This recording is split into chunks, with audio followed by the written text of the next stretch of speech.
Off to the races. Only took us fucking 30 minutes. Look at that. It's a whole episode.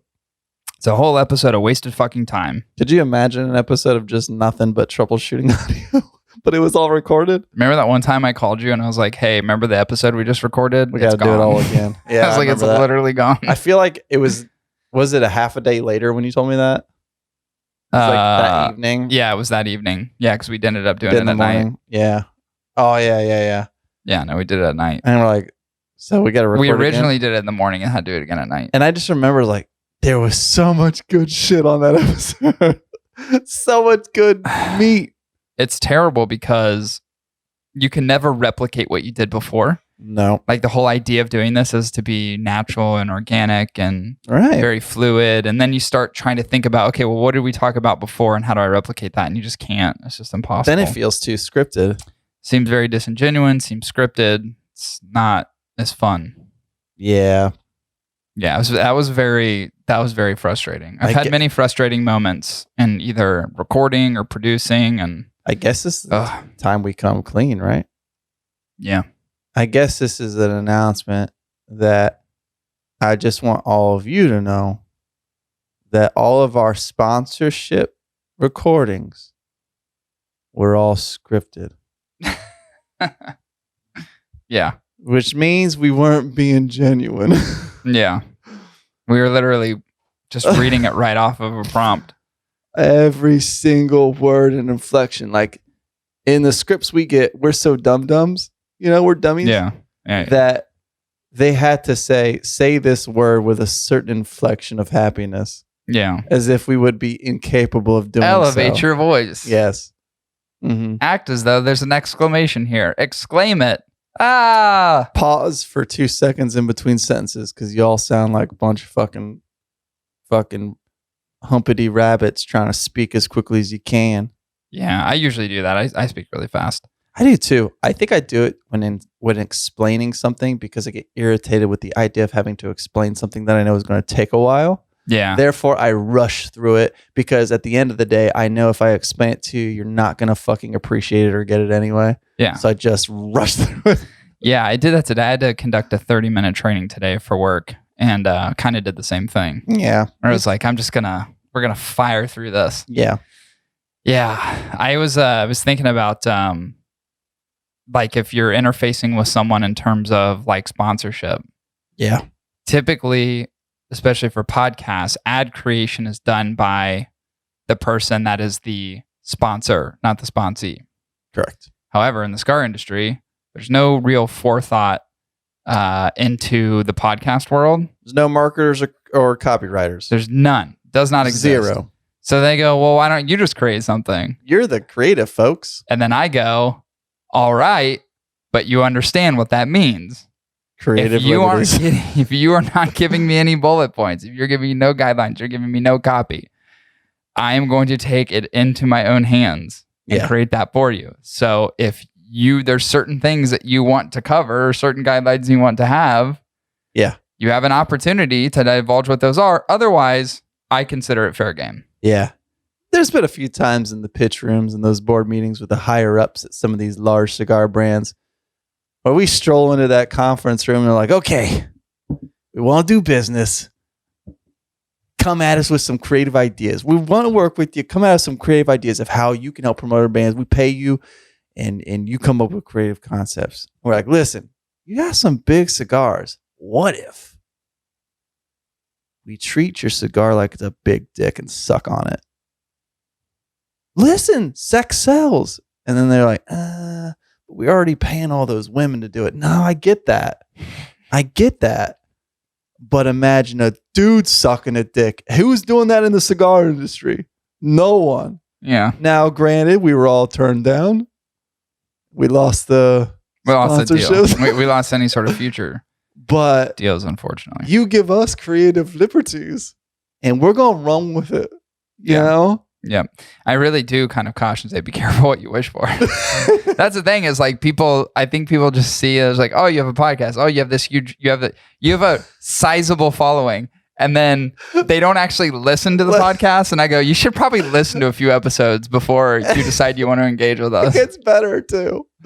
Because not only when you give us those reins to copyright ourselves, not only do we have creative liberties to say whatever we want, but we also charge you more to do it.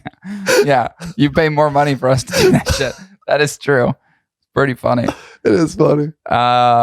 Anyway, hey, so last week we entered into the second round, the Sweet 16 of our playoffs. We'll get into the Elite 8 next week.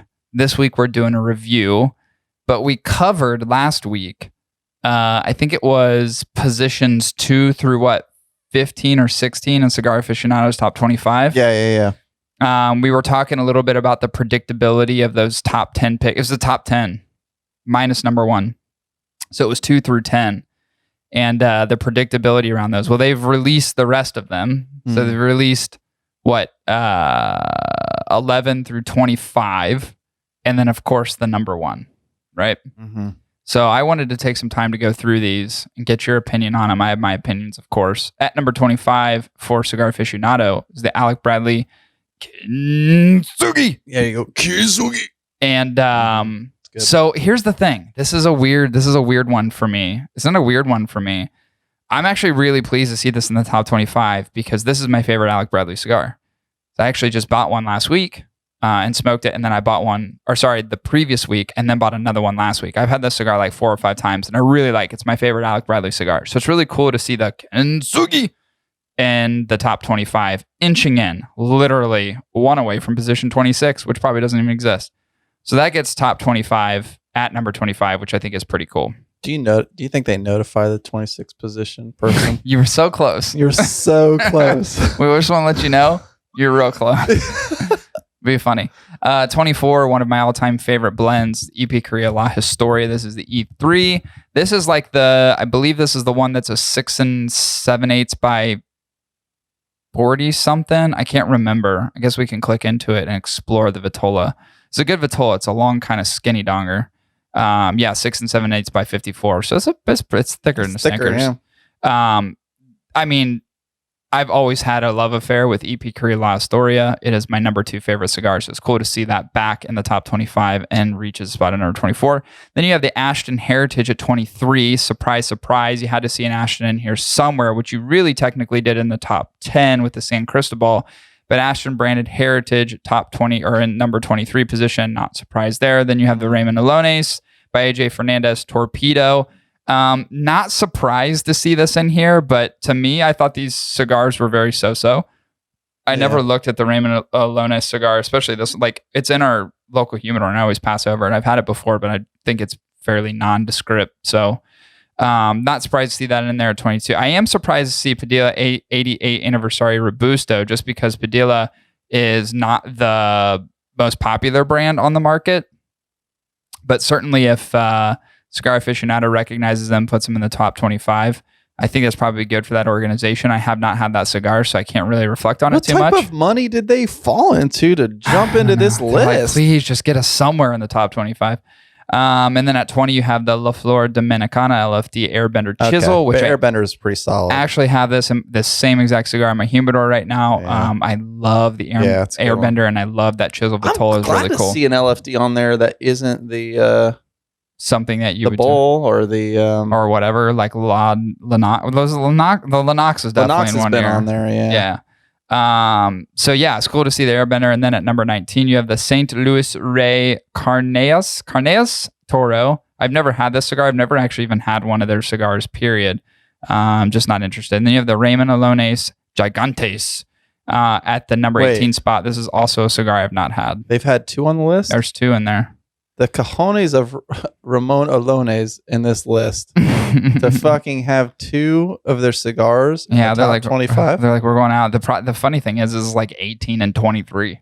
That's true. They're like, we're going to double down. And we got a good shot. Still didn't even get the top 10. Just get our whole lineup in there, and they're just the last. All right. And then you have My Father Judge Grand Robusto. I love the Judge. I think it's a really good cigar. It's not my favorite, Father. Yeah. I smoked the Laguna Fuerte the other night, and I was like, oh, man. It's cool going back to that cigar. Yeah, the Judge is not my favorite, but I think it's a really good cigar. So not shocked to see that in there. Then you have a Hoya Silva Robusto. Not surprised to see a Hoya in there at all whatsoever. Not a shock to me that you see Hoya in there. Not a shock to me that you see Herrera Esteli Habano in there either. But the freaking nostalgia of a Herrera Esteli Habano in there. Yeah. In the Robusto Grande. Takes you back a little bit, huh? It does take me back. I think it's interesting that the Aging Room Cuatro Nicaragua, which won Cigar of the Year a few years ago, got number 14 highlight this year. So it's back in there. I think it's a terrible cigar. I thought it was the worst number 1 I've seen in a long time. Thought the cigar was not great. But then you've got the Tatuaje Reserva K222 at number 13. And my God, if you just stick a Tatuaje in here, it's got to be fucking good. So it was really, really nice to see that Tatuaje made in the top 25 at a solid number 13. Luciano the Dreamer at 12. Yeah. That's a solid smoke. I've had it a few times. Luciano the Wet Dreamer at number 12. I have one in my humidor and a Lancero, and I have not smoked it yet. Wait, what size is that one? Because I think I've only had the Lancero. I think it's just a Lancero. It is a Lancero. Yeah, it's a Lancero. I mean, do they make... I don't think they make this in another Vitola, right? I don't think so. I've only seen them in the long... Yeah, this is it. So 7.5 by 38. So I've got one in the humidor. I'm excited to smoke it. I've really been... It's weird because in like the last 2 weeks, I've probably to the door received over 100 cigars. You really have. And I was like, I'm not even smoking that much right now because I've been smoking my pipe too. So I'm like back and forth. Did you buy that pipe I recommended? No, I haven't bought another one yet. I won't buy another one. What if I make you one? Month. I can get a hold of Briarwood. I don't want you to make me a pipe. What if I made one? But I don't want you to. Something cool about that. I don't want. If your brother... No. Your brother make you a pipe? You don't have time to fucking take care of yourself. Why are you making pipes? Let the professionals make them. See. And I think we actually went through most of these. Yeah, the 11, right? Cloud Hopper we talked about. The Arturo Fuente Rare Pink. We talked about the rest of these last week. But what about number 1? What about the number 1? Chris, care to take a guess? I know I said last week that it literally could be fucking anything. And I feel like it could still be anything. Now, I know our good pal and friend and confidant, Alex, mentioned the Laranja Reserva or the Laranja Azuejo. Yeah, which I still haven't seen in this list yet. No. So it's a potential. Yeah, it's potential number 1. We'll see. But I still don't think it's that. Mm-hmm. Part of me wants to believe that it's like some weird, like, let's bring it back to the roots top pick, like it's a fucking Fuente or something like that. Well, there's 2 Fuentes in the top 10. It don't matter. It really don't matter. So you think there could be 3 Fuentes on there? I think there could be 3 Fuentes. But I really think it could be anything. So I'm hoping that I'm hoping I am very surprised. I want to be surprised by the pick. I want to be like, what the fuck? That's what I want. I bet you're not going to be surprised. Really? Yeah. At number 1, you have the Padron 1964 Anniversary Series Torpedo. Yeah, dude. It's great seeing a Padron in there, but this is not a shocker surprise at all. Padron has got in the top 25, forever. I think, 3 other times since 2009. Yeah, forever. And they've been in literally the top 25. And I mean number 1 spot 3 different times before this. But they've been in the top 25 numerous. And I'm not saying it's not justified. It's just not a surprise. Like I was like, okay, Padron's number 1. Okay. I also think just like any type of rating system by which there's like this like top anything, right? Yeah. I feel like the same people that have been running Cigar Aficionado are pretty much the same folks. Yeah. And I also think they all have their particular tastes. And I think it's indicative of some of the turnouts of some of these cigars, like why we always see these same cigars up there. Like almost like they're being blended for the people at Cigar Aficionado. Right. Like it's like someone looks at the Padron and they go, oh, if I can make this combination whatever and do it with this cigar, they like this one so much. And it's just like, I think it plays to the palates of the panel of people at Cigar Aficionado, where there's nothing wrong with that. But it's it almost seems appropriate when you think about the ratings and the trends, the consistencies of the outcomes over the last several years, or even 10 years or longer, where you always see specific brands reach that list. And there's 2 reasons for that. Maybe bias towards that brand. It's like, that's my favorite fucking brand. It's like my favorite cigar. Of course I'm going to rate it higher. Yeah, but if it's a blind panel, as they say, is. It's true. But in 2, money. Yeah. Power of money, for sure. I mean, it makes sense, too, why you would see a Padron, a Monte Cristo. I mean, right here in the top 3, Padron, massive brand. Monte Cristo, massive brand. Ashton, massive brand. Partagas, massive brand. Arturo Fuente, massive brand. Lucione, not so much. Oliva, massive brand. Cohiba, massive brand. Rocky Patel, massive brand. Fuente, massive brand. Then you have Warped and the Dreamer, Luciano, not massive brands. Tatuaje, massive brand. Aging Room, pretty massive brand. Herrera Esteli, part of Drew Estate, massive brand. Hoya, part of Drew Estate, massive brand. My Father, massive brand. Like, you have these just huge fucking brands that are in here.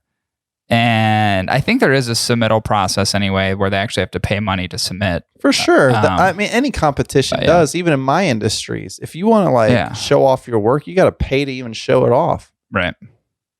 So obviously, and you know what? Even outside of that, like, what do you think about the top?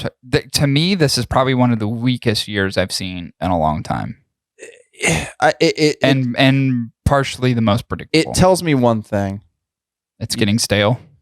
It's telling me that there's not good shit making the list that's new. Yeah, there's a lot of rehashes in there. Who knows even if they're submitting anything new? Right. They should be submitting the same shit over. Look at Oliva. It's like V. Milani has been in there 100 times. We know this is a winner. Let's send it in again. Yeah. We know they like it. Give them another. There's a reason Tom Brady has 7 fucking rings. Keep sending them out. Yeah. I thought it was a little weak for sure. It was nice to see some of the cigars that I really do enjoy in here, but they're few and far between. There's probably like 4 in here where I'm like, fuck yeah. I like to see a couple little Macs in there. You know what I'm talking about? Those little little Mac in that like old NES boxing game. Oh yeah. Go like Mike Tyson and like fights like all these big fucking dudes. And you got little Mac who's up against the odds, right? David and Goliath, kind of. Yeah. You know, against insurmountable odds. He's the unfavored. Right. You know, it's good to see Illusione in there a little bit. It's good to see Warped in there. Yeah, for sure. Yeah. No, I'm super happy for both organizations because those cigars are fantastic. They're great. I mean, merit on cigar alone, like flavor and all things considered in terms of like how good the cigars really are, have trajected them in the top 25. I can't say that for the rest of them. I don't know. There's some of them I haven't had. I'm not going to sit here and pretend that the Monte Cristo shouldn't be number 2. 1, I'm not on the judging panel. 2, I haven't tried the cigar. Am I going to try it? Probably not. Am I going to try anything in here? Probably not. Life's too short. There's too many cigars to smoke. There's too many things that I want to smoke that aren't any of these cigars. So I'm not going to pass judgment on that. It just seems to me that this, out of recent years, seems to be one of the more weaker ones in terms of the outcome of the competition. That's all I'm saying. But it is what it is. We're all used to it. We get used to it. And I think part of it, though, now is that people look at the publication not to justify the best cigars, but to maybe go against what they consider the best cigars. It's more of almost like a comedy routine now, where it's like everybody else who is in the industry who either publish lists or is smart enough and is aficionado, is somewhat of an expert in this stuff, likes to just look at Cigar Aficionado and go, okay, this is probably what not to smoke list for 2022. Yeah, and I feel like they're missing the boat. Maybe it's the barrier of entry, but there's just like this underground ring of fucking top tier fighters, right? That no one sees, that you don't really know about unless you go, deep diving in the back alleys of like, New York City, and you knock, and then some guy opens up this little sliding door like password. Yeah. And you're like, patchouli. And then like, it's like, that's right. and opens the door. And then you go down this flight of concrete steps, fucking run down building, right? And you're like, there's nothing that exists back here in this alleyway on like 240th Street in Bronxville, you know? And you go down these stairs and you see this just lively room of people that are happy, excitable. And you've got these fucking fighters in this ring fucking duking it out. And you're like, who are these people? I'd take one of these fighters and put them up against any one of these big contenders that we've seen on TV. Right. What I'm saying is the cigar industry has a bunch of those underground fighters. Yeah, for sure. It was a very long-winded approach to that, but it was I agree. A great fucking story. It's exhausting. It's exhausting. It's exhausting. You're going to see on video me letting out a big yawn during that. That's okay. All right. So we've rifled through that list. What I want to do is take a break because we do have a cigar review for you guys today. I'm excited to break this one down. But we're going to take a quick break and you can listen to a little ad from one of our sponsors. Does that sound good, Chris? That sounds Maybe great. We'll refill some bourbon as well. Okay. Hang tight, guys. We'll be back in just a second.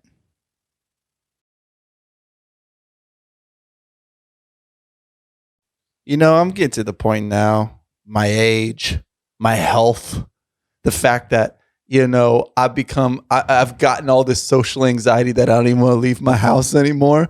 The thing is, like, I still want to smoke cigars at home, but I sure as shit do not want to leave my home. Yeah, well, you're perpetually sick, so there's a societal responsibility that you have as well. I just wish there was like some way for me to like buy cigars without having to think about it. I think I have the medicine for you.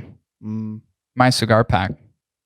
Curated packs come straight to your door every single month. Is it 5-pack of cigars, specially handpicked for you. And you can also subscribe to the Factory Direct program and get cigars that you can't get anywhere else. Yeah, as long as it covers the Omicron variant, I'm good. I heard they show up in hazmat suits. Yeah. Just to make sure that safety and protection are at top of mind. That's so good. You can visit My Cigar Pack, www.mycigarpack.com, just for all their options. Again, that's www.mycigarpack.com.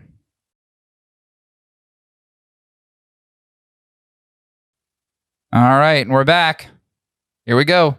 We've got a cigar review today. We haven't done one in a while. And you know what? There really isn't a need to do, I think, for all the content that I've generated in my head. I've got like 6 months worth of shit. We'd never have to do another review. I like reviews, but I only like them when there's like new releases. Yeah, same. I like doing the YouTube reviews, even though it's a lot of work. They're kind of fun to do. Well, yeah, because I can shoot them in 10 minutes and then spend like an hour editing them, and then boom, I've got like a 2 or 3 minute video. That's true. And they're kind of fun because I just do them like real snappy. So my goal and intention going forward with reviews is do the quick like 2-minute video reviews, rifle through them, give you guys, quick digestible breakdowns. Yeah. And do a ton of them. I mean, I could literally do, like in a Saturday, I could probably do 4. Yeah. And just have them all like ready to go. Yeah. And just put them out there in the ether. So pretty good. That's probably what I'll end up doing. The production part of it kind of sucks, but I do like doing reviews on the podcast, but I agree. I like doing like new stuff. Yeah. I like doing stuff that's either kind of hyped up or new.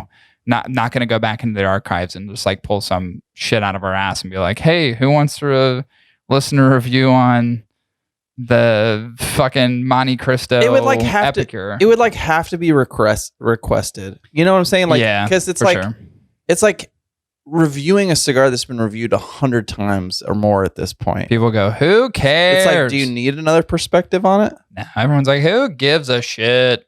And they'd be right. Or unless we were like drastically different, where it was like 99 of the people that review the cigars like, it's fucking amazing, and we go, it's shit. Yeah, and like the caption, like, what happened? The title of the video is like, why this cigar is a hot piece of garbage junk. Yeah. And really, we review it really well. It's basically clickbait. Pretty much. Yeah. I saw a clickbaity video yesterday that Alex sent me, and it was so clickbaity and it was so disgusting. And the person that shot the video, I fucking just cannot stand. And I was watching it, and him and I were just both texting, and I was like, this is the saddest thing ever. Big Time Tommy? And then I love Big Time Tommy. Big Time Tommy, take it easy. No, he's the fucking best. He is. No, this is Big Time Douchebag. But then we were coming up with adjectives to describe said person, and that was real fun. We were going back and forth for like an hour. And then we finally ran out of like dick squat, jizz juice, jizz tears. like coming up with all kinds of stuff. But yeah, anyway, I don't know where I was going with that. I think I blacked out there for a second. But we do have a review today. Really excited to break down this cigar. This was a PCA exclusive. So if you weren't at the show, it ain't on your shelves. I think that was like, and of course it's Crown Heads. I think that was like John's way being like, show up to the show or you don't get access to the cigar. Because they did the same thing with the Ace Prime Sergeant. Isn't that kind of what a TAA cigar is though? Not really. TAA is like exclusive shop cigars. Oh, it has to be a TAA this is an branded event shop. Exclusive. Yeah, Gotcha. this is an event exclusive. All right, gotcha. Meaning that, so the whole thing is if you were at the event, you could sign up for the cigar, but you're the only ones that can get it. If you were not at PCA, you cannot get these cigars on your shelves. And that is unfortunate because who doesn't want Crown Heads or Ace Prime on the shelves? So today we are breaking down the Crown Heads La Pâtissier, which I heard stands for lots of potassium. In French. Yes, lots of potassium. En français, La Pâtissier. Yeah. This was made at Tabacularia Pichardo, which of course... good pick. That's, of course, Crown Heads has been in business with for a few years now. Some really incredible cigars. Namely, I looked at the very first one, Mil Diaz, and you have the Juarez being like the OG. Mm-hmm. Mexican City. So, of course, another Pichardo cigar via... Crown Heads hits the market. Let's get into the components of the cigar real quick before we break it down. So it is a Connecticut Broadleaf cigar, and it's wrapper type, Nicaraguan binder, and it is Costa Rican Nicaraguan fillers. So interesting combination there. And it's a Lonsdale Vitola, a 6.5 by 44. Comes in at the $10.50 price point, which I feel like is like everything Crown Heads. I feel like that's the price now. It's a good price. Except for the Juarez aside, it's like, buy this cigar, $10.50. How much for this one? $10.50.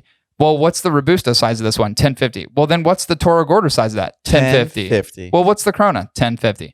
Everything's $10.50. So it makes the books real clean. Makes it real clean. Every cigar, $10.50. God, wouldn't that be sweet? That would be. That'd be so cool. Anyway, so let's get into the breakdown of the cigar. Chris, what did you think in terms of construction on this particular cigar? Dude, it's such a dark, chocolatey wrapper with like this medium grit, slight oiliness sheen to it. What's super cool is while it is a Longsdale, which is a Longsdale. Why don't they call it a Longsdale instead of a Lonsdale? Makes no sense. Someone right now is listening to this going like, well, should be Longsdale. Well, Lonsdale means and then I want to smack you in your fucking jaw because you don't have a fucking life and the only thing you do is look up the definition of Lonsdale. Exactly. But it should be Longsdale. And you know what La Pâtissier means? Fucking pastry maker. So who gives a fuck? It is a pastry. So this is like the next iteration of the La Kareem, I believe. It was like you had La Kareem, which is like this chef-inspired thing, and then you have the La Pâtissier, and they both have Connecticut Broadleaf, but two different factories, and as we will begin to discuss, two very different cigars. Do you think creme fraiche is on the horizon? Creme fraiche. How about a nice flan? Oh, yeah, for sure. I did that in a Swedish voice. I don't even know flan's Swedish. What is flan? Flan, it is something. Why did I say it like that? I said it's Scandinavian. Cooking. I was like, oh, do you like a nice flan? It is in cooking, too. Is it? It is, for sure. Is flan the one that they... No, a brulee is the one they use the torch. Well, it's La Crème. But flan or flan or something like that is something. I know, because I know what flan is, but I don't know where it comes from. Oh. I had flan in the hospital. Maybe it comes from a goat. I think it's flan is like a milk, the milky cream. It's something from a soupy. It's basically from an animal. Basically a dessert French onion soup. I think that's what a flan is. Could be. I'm not really sure, but I think that's what it is. Well, fuck, now I want to know. What's a flan? I don't know. We're going to pause this episode when we look up flan. We're not pausing. But I think the construction is great, man. It looks...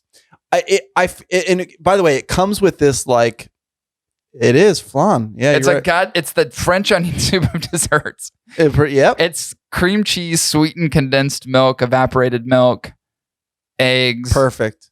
And it's very shiny, like gloss. Yeah, I remember like it being glossy. texturally weird, and I didn't like it. But there's a lot of people that like flan, so It looks okay. I'd eat it. But the construction of the cigar is great. You know what? It reminds me of? It doesn't fit the lineup. Like when you think of like the Buckeye Land. It is European. I just wanted to call that out. Oh, okay. Trace all the way back to the Roman Empire, not Scandinavian at all. So no, look a little at me. bit more south. So it was a little off. That's my bad. But it fits the lineup of a lot of the other Crown Head cigars, which I think is very synergistic. Okay. Right? You got that footed band, that satin. Yeah, but don't you think? Band. Did you not have troubles with the fact that this band was the same color as the wrapper? I didn't know it had a foot until I lit it. You just started smelling. I was burnt like, ribbon. I smell something in this that doesn't smell just like tobacco. Yeah. There's some type of plasticky material. Yep. That is coming off of my cigar. You're burning through the footband that matches the color almost exactly. I thought I was smoking a synthetic cigar. That's hilarious. I wonder if it's just because I don't know, is it supposed to be the color of chocolate? I don't know, but it looks really cool. It's kind of like this dark bronzy, like it would aged antique Yeah, thing. but don't you think it would look great on a Connecticut? Probably. Like a Connecticut shade, not a Connecticut broadleaf, to be clear. Yeah, for sure. But it's, it's a great looking cigar, very well constructed. I feel like it, like I said, it just fits the lineup of a lot of the other Crown Head cigars. Yeah. Like the Buckeye Lands, the Tennessee Waltz. Yeah, like it kind of does. Yeah. The Has that Peñolo, exclusive. Hawaii. It just has this exclusive vibe that I think has been very much a Crown Heads type of brand thing. Yeah, I kind of like the void of any labels or anything like that. I always thought was a really cool aesthetic for Crown Heads. And I think it fits perfectly. I think the construction was great. Cap structure great. Yeah. Very firm cigar. Good point. Definitely a firm cigar. Dark wrapper, obviously. I do consider this one of those kind of magic vitolas because this isn't like a traditional like 7-inch Lonsdale. It's like a little short and midget height Lonsdale. And of course, a 44 ring gauge is just fucking magical in and of itself. I do think this is a pretty unique looking Connecticut broadleaf. I thought it was surprisingly smooth. I'm used to more of that grittiness that has a high amount of texture to it. And this one seemed like it was a little bit more subdued in terms of some of the ridges and the bumpiness and all that, which is not a bad thing, just different than what I've been accustomed to. Chris, what do you think about the burn? Burn, honestly, was solid as shit, my friend. You know what I'm saying? I'm my brother. I'll say brother. My friend, my brother. But you're also my friend. So I guess fro. Yeah. Gritty medium ash coming off the cigar when you burn it. It was a good 2-3 puffer. The good thing about this size, when you're dealing with something that is this thinner vitola, it tends to burn a little bit quicker, but it also usually, from a draw perspective, is quite easy. Like they're always really easy, but they do tend to burn out quicker. I say that with a preface, an asterisk, disclaimer. Sometimes when you have these thinner vitolas, especially when you're out in the elements, sometimes with them being this thin, they go out really quick because there's just not enough like tobacco that's burning, and it just like a good quick fart could like put it out. You know what I'm saying? But this cigar did hold pretty true. I thought the burn consistency was pretty solid for a Lonsdale. There was a slight wonkiness in places, but again, I think it's just because of how thin the cigar is. But I had no corrections to deal with. It just kind of recorrected itself. But I thought there was a really easy draw. Like I said, no corrections, 2-3 puffer. I thought the burn experience, like overall, was pretty solid. I mean, it was a pretty good smoke production. I didn't have any issues with burn. Nice. I will start off with the positives, and I will mimic what you said in terms of it being a really good draw. Great resistance, excellent smoke production. This is one thing I really, really thought was incredible about this cigar, was that you look for those dry smoking experiences that are easy, full plumes of smoke. Like this is exactly what delivered on the cigar. The troubling part about the burn, had a nice little mouthful right at the beginning. Oh, what? Which is terrible. It's terrible. It breaks me back to the Fuente days. And one of which expanded to a degree where it really kind of caused an uneven burn through a lot of the other parts of the cigar. It really did, for whatever reason, the burn for me was continually uneven throughout pretty much the entire cigar. It's rough. To add insult to injury, had a nice little pit at the end and a relight.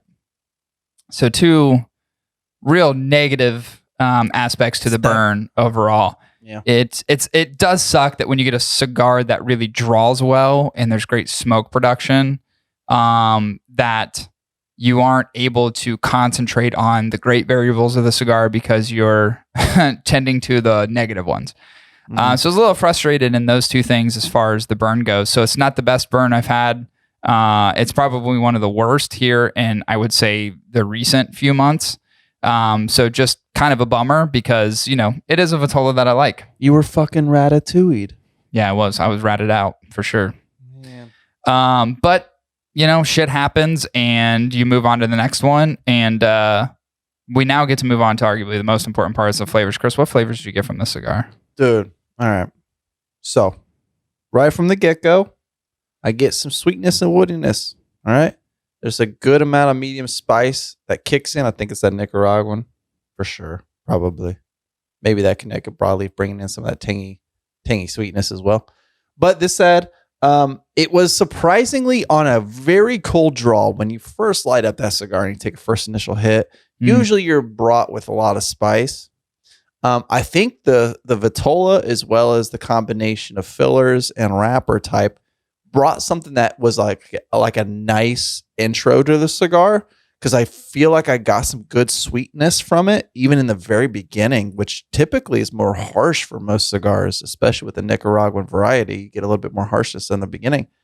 But I didn't get that. I got like a sweet kind of woodiness with some medium spice in the get-go. And then it kind of opened up to some more earthy notes, those woody, earthy notes. And it kind of stayed there for a majority of the time. What was this, a 6 1/4? 6.5. 6.5. It's pretty consistent when it comes to the flavor profile. I don't feel like it changed up a whole lot after the first little bit. But overall, I thought the flavors were pretty simple in nature, but they were nice. Right. And didn't change a lot. But for me, I liked that flavor combination, like the sweet and a little bit of spice and a little bit of that earthiness. I think it was great. And I'm a big fan of Connecticut Broadleaf, which brings that real kind of pungent, tangy sweetness / bitterness that I think we get most of the times with the Connecticut. But I don't feel like it was, what's weird?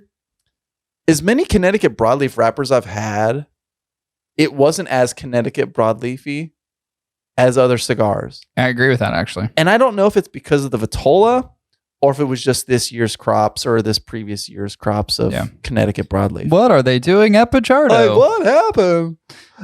But I liked the flavors, but it was a very simple blend, in my opinion. Gotcha. I thought it was pretty nutty, actually, in the onset. It was just something that dissipates pretty quickly. But certainly a flavor that I got right at the beginning of the cigar. It's not really traditional what I get with most Connecticut Broadleaf wrappers. And maybe there's that component of Costa Rican tobacco that adds just a different, unique element to it. I did think it was pretty heavy with the pepper. It was very earthy, and it did have that sweet bitter combination, of which I would say is more of that cocoa representation. And it's very kind of toasted and roasted. That's really kind of lends itself to that burnt woodiness. It's like kind of a little bit more towards that campfire taste. Not saying that it is a fire cured tobacco, but you know what I'm saying. So it really it's full flavored. It's got a lot going on. I think there's a dynamic to this cigar that I really, really enjoyed because of its uniqueness. But I do agree with you. There's not a whole lot of change up, but I think that's kind of what I like about the cigar. I kind of like that it's kind of a steady eddy throughout the whole thing. Yeah. That it's not really changing up, because I really kind of like the dynamic. I like that there's not a high amount of complexity, but there's a good balance to it. And once you attach yourself to something that you become accustomed to and you really start enjoying throughout the cigar, sometimes you just want that thing to remain. That's what I thought this cigar was. It's kind of like when you think you're going to get like a 5-course dinner and you start off with like the beginning appetizer or salad, and you're like, I'll just have that for the rest of the meal. Right. And then you get that and you're like, I'm glad I didn't have the salmon. Right. Maple salmon. Yeah. And I'm glad I didn't have like that weird dessert at the end. Flan. Flan. Yeah. It was I agree. It was like the flavor palette from like the flavor characteristics and the type of blend really kind of hit like all the major points for me when it comes to the spectrum of what I like out of a cigar. Right. You know, it had that spice component, which I love. It had the sweetness. It had that earthiness. That had that bitterness. Like they were all there, and they were all just kind of staying in their positions. And it was like, okay, that's a sweet spot. It's like when you're having sex, and your lady friend's like, that's the spot. You stay on that spot. You're focused on it. You stay on that spot. Yeah, there's only one lane on that highway. Until you're done. Yeah. You know, that's what this cigar did. It was like, yeah, that's... yeah, when they go... yeah, your eyes roll back in your head. You start drooling out your mouth uncontrollably. And you start fidgeting with your ass tensing up. And then you're like... Then you got a Charlie horse in your thigh and your ass cheek. Yeah, you're like... yeah, like that. Like that's where it was. Like it was like the perfect spot. So you just didn't want to stay. You wanted to stay there. I feel like that cigar, the flavor profile just kind of like was at my sweet spot. And I just like, I'm glad it stayed there. It was simple, but it stayed there. Yeah. It was like a good missionary position. You know what I'm saying? Right. All right. So what about the pricing? $10.50 per cigar. I mean, I smoked it for like an hour, 15, hour and a half. Sounds about right. Hour 20. I think it's about all you're going to get out of this one. I thought the price is perfect. It's perfect. Nailed it. Yeah. Okay. I thought it was appropriate. Yeah. You know, even despite the issues that I had, and I will say this, mouse hole, never. Ever again. That's a pet peeve. Ever again. Mouse hole is a big pet peeve. I can deal with uneven burn. That mouse hole in there? Yeah. Nah, ain't good. Pit relight, it happens. Used to that in longer Vitola cigars. That's fine. Can deal with that. So disappointed on that front. But everything else I really liked. Construction-wise, minus the issues and challenges I had as a result. Construction, as it relates to the burn, kind of sucks. It's a great-looking cigar. And even though I'm subtracting some points for the negative burn experience I had with the cigar, I can't forget about the fact and how well, when it was smoking well, the smoke production, the resistance, the perfect draw. I mean, those things are commendable in the cigar. Yeah. I thought the flavors, again, not as overly dynamic, not as complex, but super well balanced. And I like that flavor combination. I've said this before. The cocoa flavors is like something I gravitate towards more now. Like those are the types of cigars where I'm like, I want more of that thing. And that offered that thing that is perfect for my palate. So I really like the flavor of this cigar and thought it was appropriately priced. So let's go back through and review points. Chris, take us through the points that you have on your review. Sure. 10 out of 10 on construction. Great construction. 20 out of 20 on burn. My burn was great. You know, I had some slight weird runs, but they like corrected themselves. I didn't even have to touch it. So I was thankful. 25 out of 30 in flavor. I thought the flavor was great. It was simple, but it hit the spots for me where I was like, yes, I like that. Yeah. That's great. Keep it there. Hour and a half smoke, or a little shy of an hour and a half smoke. For that, I mean, $10.50 was a great price point. I think it was a great price point. Stay where it was, no bonus, no subtraction from that point. Right. Comes in at a 91.7%, which is a highly recommended cigar. Damn, nice. It's a great score. I gave it a 10 out of 10 on construction. Pretty flawless. Kind of hard to fuck up that Vitola too.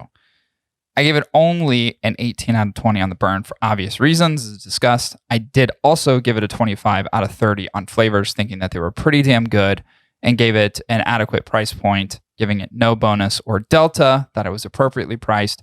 And then my score came out to an 88.3, which gives us, if you can do the math, a score of a 90 overall.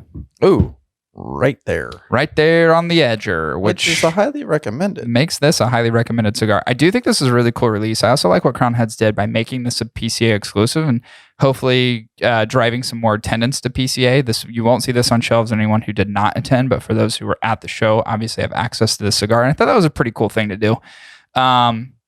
There's a couple things.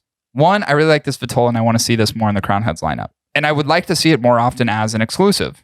Like something that is not as an exclusive necessarily, but like you said, it has that feel of like the state exclusives. Just that band, just the ribbon at the bottom, no crazy labeling and nothing crazy. Those are like some of my favorite Crown Heads releases. And I really like the Vitola. despite the challenges. I think with it's a cool Vitola. I think that thin Vitola with a Connecticut Broadleaf kind of tamed the Broadleaf a little bit, and I feel like it gave a little bit more shine to the fillers. And maybe that balance of that Costa Rican with that very strong Connecticut Broadleaf just tamed it a little bit. Maybe it's just like the perfect pairing. It's definitely a unique cigar. Yeah. Unique in a good way, obviously. So I dug it. That was pretty damn good.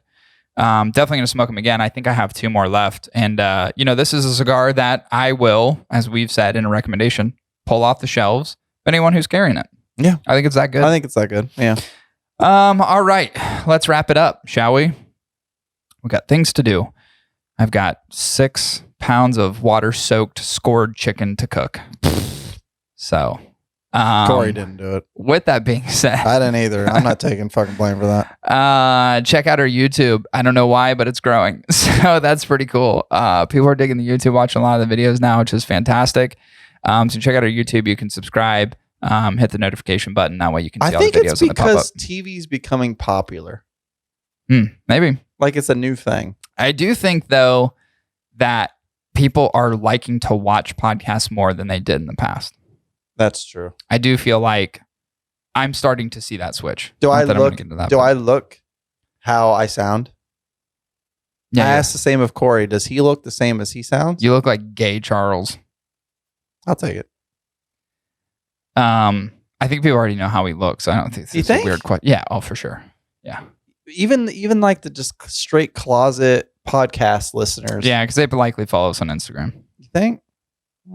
I don't know. I'm not going to speculate on here. Anyway, you can check out our YouTube. You can check out the podcast on all platforms you're listening to now. You're listening to it on a platform, but just so you know, it's pretty much everywhere. Google that shit. You'll find it. And that will conclude episode 227. We'll be back at you guys next week with the Elite 8 round of the cigar playoffs. This last round had a couple close ones. I anticipate it's only going to get more hairy as we move into the next round, which I think people are going to be bummed we're not releasing that this coming week, but it's kind of hard to because you don't want to let the cat out of the bag too early when I do the... Plus, you got to get people time to get through the previous episode before you go out throwing out a poll for the next one. That's true. So you got to put some time. You got to give like a buffer window of like a week so they got to give it a catch week. up. Right. That's exactly what I'm doing intentionally. So next week's episode, which will be 228, right? Which will be 228, will be the Elite 8 round of our cigar playoffs. And then we're making the Final Four. We'll probably do the Final Four and the finals. They may be back-to-back weeks. But anyway, this will conclude episode 227. Back to you next week with episode 228. See you, everyone.